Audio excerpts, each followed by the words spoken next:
Yo, what is going on, guys? Hope everyone's having a fantastic day. So, I know I'm in a different setting right now. My computer's not, it's not my computer. My camera's not working. There's some stuff going on the past day and a half, like technical difficulties like crazy. I don't know why. I'm still trying to figure it out. So, I'm going to be doing videos on my phone probably until it's fixed, hopefully by tomorrow. That's what I'm hoping. But let's get straight into the news. We better turn. Because I've seen enough horror movies to know any weirdo wearing a mask is never friendly.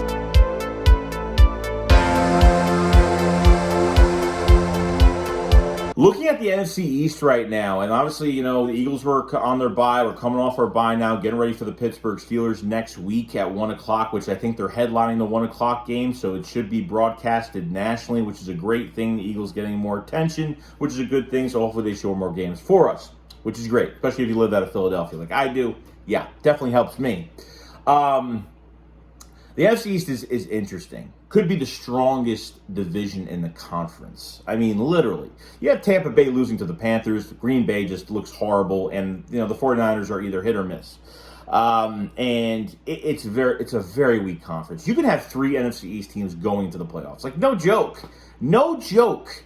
This division really rose to the top this year. And I like that. I'm glad that it's not just one team. It's more competitive. And I can't really complain about it. Even looking at the Cowboys and the Lions, you know, the other day. And, you know, the Lions left at least 17 points off the table. I mean, Dak Prescott, as unbiased as I am when I try to make videos, Dak Prescott looked like he hasn't played in a long time, which, you know, obviously needs more reps and more game time reps. And I think he'll get better over time. But, you know, the Lions made a lot of crucial inflicting mistakes. You fumble at the 1 yard line. I mean, you're passing and running down the Cowboys' throats, and then you just throw like some random deep ball, like into double coverage for a pick. I mean, they just ruined drives, penalties. I mean, it was bad. You're already going into the game without DeAndre Swift. No DeAndre Swift going into that game. Then Amon Brown got hurt, their wide receiver. So, I mean, they lost like 2 big weapons in that game, and which didn't help their case. And not saying the Cowboys didn't impress me defensively. The Lions made a lot of mistakes in that game. They made a lot, and they could have won that game too.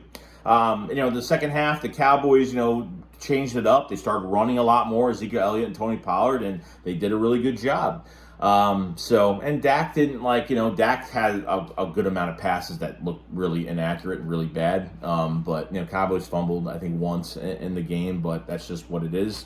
It wasn't Dak's fault. The receiver flipped over and, you know, fumbled the ball. So it was a kind of a boring game in a couple ways. Wanted the Cowboys to lose, obviously, because it definitely helps everybody else in the East. But and look at the New York Giants playing, you know, a tough, scrappy team right now, still winning right now. It's kind of crazy. You know, I love that coaching staff over there is really good, really good. I mean, Wink Martindale totally changed their defense. And I know the Ravens are, you know, the Ravens beat the Browns. I think they beat the Browns, but definitely missing from that Ravens defense. That coach made a huge difference for years. And obviously with Brian DeBall and Kafka at the offensive coordinator, they have a really good coaching staff. And I guess this team could be low on talent offensively, and that defense is really pulling it out for them. No joke. I mean, I think they're playing at a pretty high level right now, and they're winning. You know what I mean? The Eagles haven't played the Giants yet. We're going to get to that point really soon. We won't see the Cowboys until Christmas Eve, which I can't stand playing on holidays, or at least the day before day before Christmas. So, can't stand when the Eagles play on holidays. It really pisses me off. But, you know, and obviously the Commanders, we'll leave them out of it because I think it's too late. Carson Wentz is out 4 to 6 weeks. You know, they won today, which was good for them.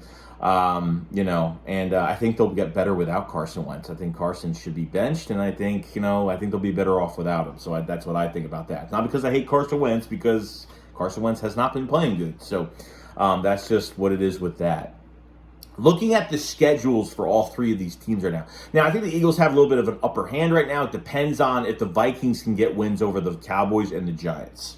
That's going to be the difference maker. Because the only loss on the Viking schedules was when they came Monday, you know, when they went to the link Monday night and got absolutely destroyed. You know what I mean? So I think that's an upper hand on their schedules. For us, is the Vikings still have to play 2 of the teams that need to lose. And then the other part of this whole thing is we all have very manageable schedules. Other than that, Eagles have a very easy schedule. Giants have an easy schedule. Cowboys have a very easy schedule. Like it's manageable. You know what I mean? So now it's kind of like we're kind of waiting for that team to go down, and if we go into the Steelers and the Steelers come to Philadelphia and we think we're going to win that game and something. I'm not saying we're going to lose, but I'm saying like we are waiting for that.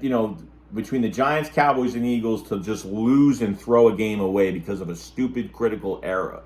I think that's what's going to come down to as well. We're going to not take a team lightly, but one of us is going to take a team either lightly or we're just going to lose on special teams, or something stupid is going to happen to where we're going to lose and be like, damn, that sucks. Whether it's the Cowboys, Eagles, and Giants. So we'll see down the road. But there's still a lot of games to be played, guys. Like I said, it's very exciting. I'm really happy about the Philadelphia Eagles and what they have done. They're coming off this bye week. They're getting healthier, which was a well-needed bye. But this NFC conference, I mean, it's getting to a point where, I mean, you have 3 teams in the NFC is probably going to be in the playoffs. I think the Eagles are the best team right now, because really, if it ended today, if we went to the playoffs tomorrow, we'd be facing the Bills in the first seed. No joke. I want that first seed at home. That's what I want badly, and hopefully we get it. Hopefully we get it. We still have a lot of season left to go. I think there's a lot to look forward to. And the Eagles are undefeated. The Eagles have undefeated in the division, undefeated in the regular season, regardless. So it's taking one game at a time. And I think that's what they're going to do.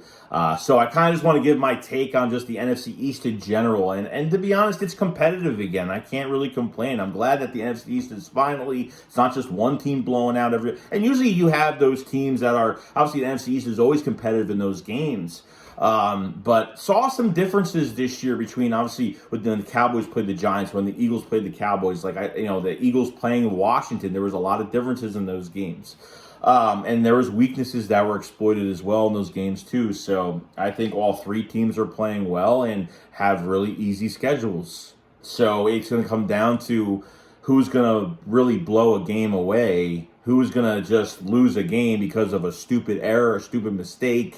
That's what it's going to come down to, and obviously these division games are going to be very important too within the division. So let me know in the comment section below what you guys think about the division so far going into next week, and what do you think about the Philadelphia Eagles facing the Pittsburgh Steelers this week? We'll get into the Steelers by the middle of this week. We'll get into the Pittsburgh Steelers and talk about them, and we'll be ready to go. All right, guys, I will see you guys on the next one. SHAKESQUAD up, follow side. Peace out, guys. Peace.